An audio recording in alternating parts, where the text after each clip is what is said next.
Filbeach Farmhouse in the Pembrokeshire Coast National Park, neglected for half a century, is suddenly buzzing with activity. Tree surgeons are cutting back branches overhanging the roof, and the builders have arrived. They're just in time to save the 500-year-old building from crashing to the ground. Because the building's been derelict over these years and it hasn't had rafters to brace itself up for I don't know how long, it's gone very unstable and it's on the point of falling. So we need to just get in there and brace it up to start off and just to consolidate what's holding it up mainly. For owners Peter and Gina Smithies, it's more than a little daunting. After all, they're spending around £500,000 to transform this ruin into a luxurious 7-bedroomed home.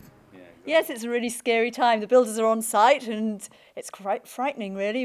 It's going ahead. The project has started. My first association with Pembrokeshire was 82, and Gina's been here all her life, and Filbeach has always been that sort of magical property to us, and then we were lucky enough to be able to buy it in the early 90s, and you know, it's just been something that's been on the back boiler ever since then, and yeah, it's really special. Yeah, really, we're very excited, really pleased to be able to do it. We've started. Fingers crossed it all goes according to plan.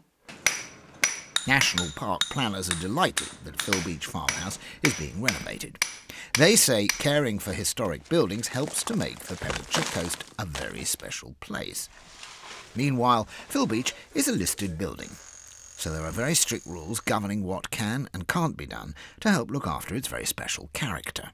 Well, the listed building legislation is here to make sure we keep the character of historic buildings. So things like the sash windows, the grout roof and the conical chimney, all of which contribute towards the historic nature of this property, have to be kept. And keeping these sash windows means that putting double glazing in is very hard to install.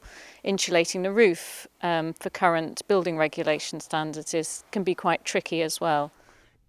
Next time, a builder's nightmare. How to replace the rotten lintel holding up a massive old chimney without the whole lot collapsing.